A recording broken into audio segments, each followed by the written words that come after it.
Thanks for joining us on AV1 Business. I'm Vivian Akinyosui. It's the start of another week in Nigeria. A quick look at business activities from the past week. Inflation rate in the country eased slightly in April, dropping by 52 basis points to 23.71% year-on-year, down from 24.23% recorded in March, according to the National Bureau of Statistics, NBS. Food inflation also moderated, falling to 23.71%, thanks to lower farm produce prices, partly due to the off-season harvest, helping to improve supply. Core inflation, which excludes volatile items such as food and energy, also declined, dropping to 23.39%. On a month-to-month basis, inflation slowed significantly from 3.90% in March to 1.86% in April. However, the outlook remains cautious as experts warn that price pressures could rise again in the coming months as the ongoing global uncertainty is keeping the Naira under pressure, pushing up import costs.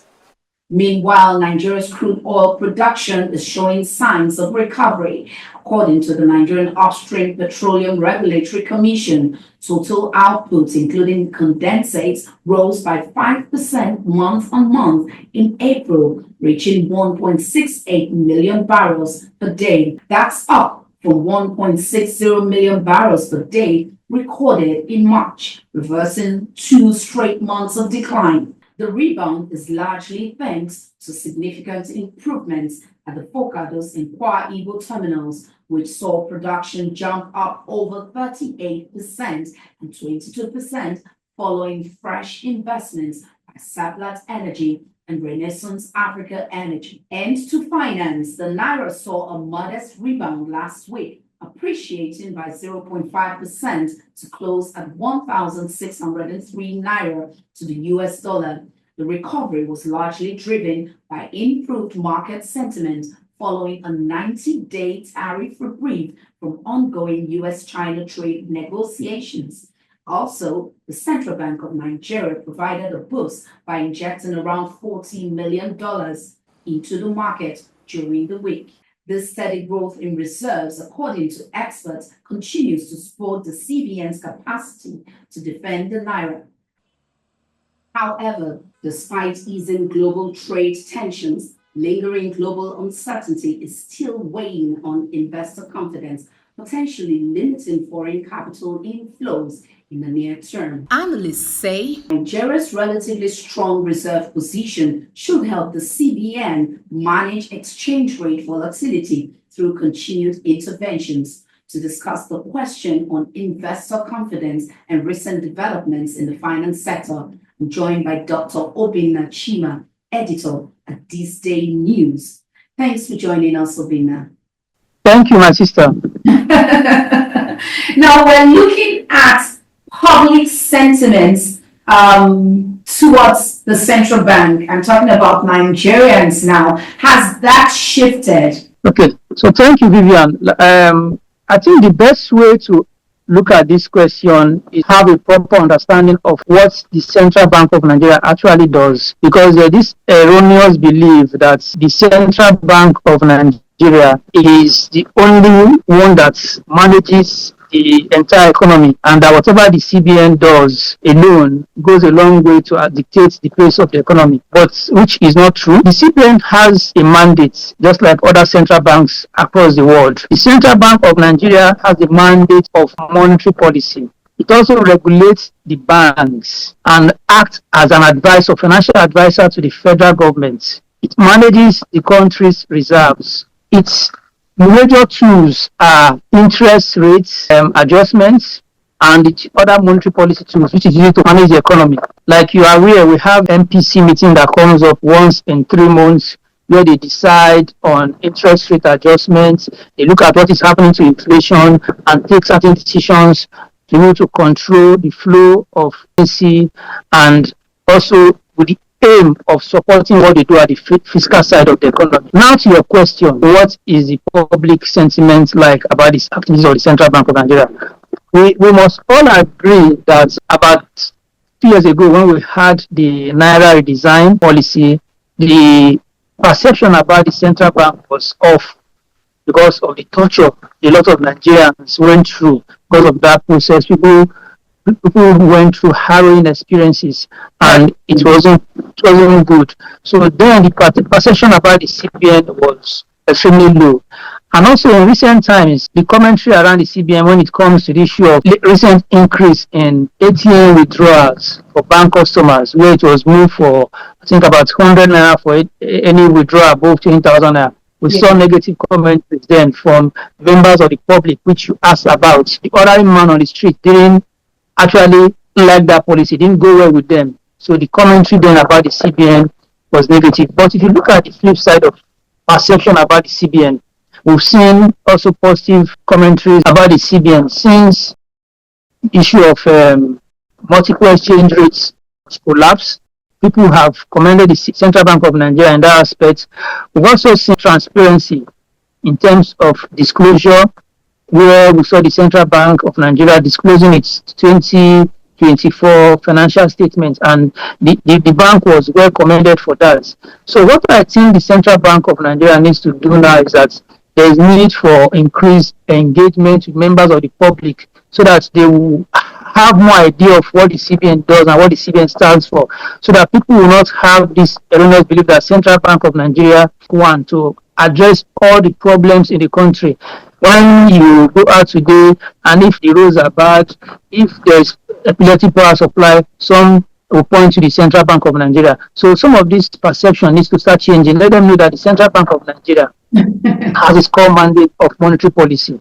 Very true. Thank you. Very, very true. Now let's look at investor sentiment. Do you think investors, their confidence in our policies, has there been a shift, or they are still on the sidelines against the backdrop of policy inconsistency? Do you think there's been a shift in investor sentiment towards Nigeria, the Nigerian economy? I think there's been an increased positive shift towards investor confidence in Nigeria. I was part of those that attended the recent IMF World Bank meetings in Washington, D.C.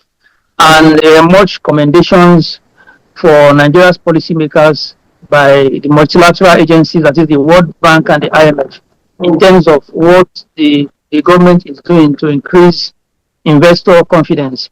One of the key drivers of this is unification of the exchange rates.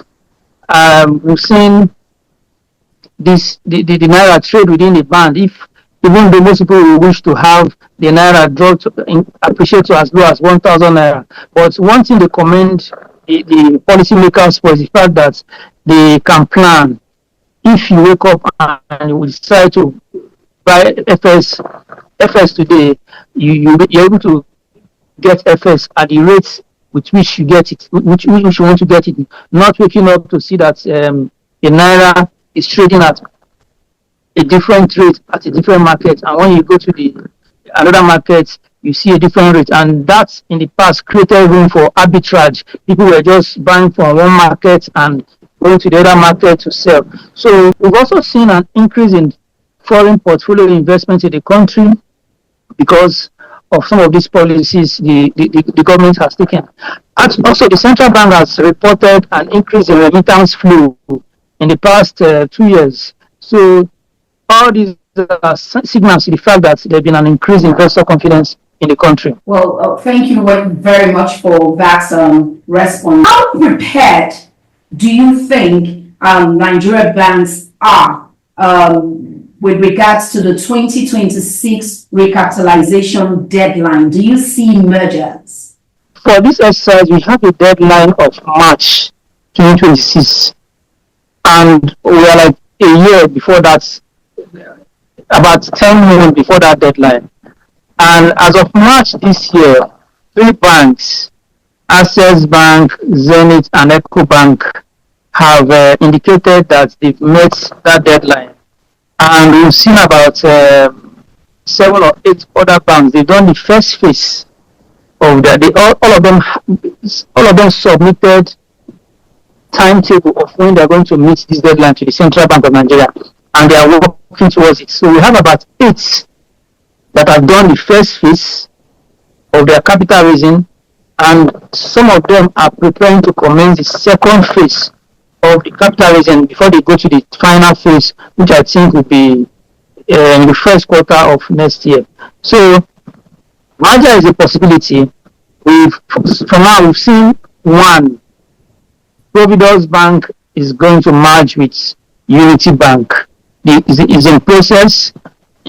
They're waiting for the necessary regulatory approvals from SEC and other regulatory bodies for them to finalize this process.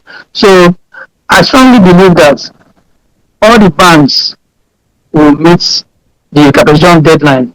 And one good thing about this exercise is that you have option. If you are an international bank and you know you cannot continue as an international bank, you can downscale to a national bank.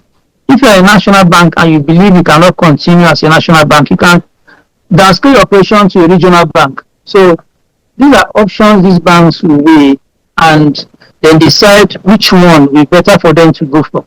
So merger and acquisition is possible and is part of the process, acceptable, is something that is legal. So I expect to see 1 or 2 banks merge in the course of this exercise.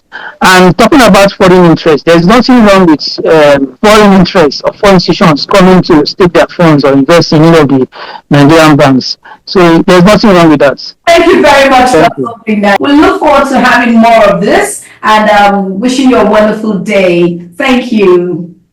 Thank you. And with that, we'll take a break. And when we come back, the National Association of Nigerian Travel Agencies, NANTA, in talks with Turkish Airlines for strategic collaborations and much more right after now.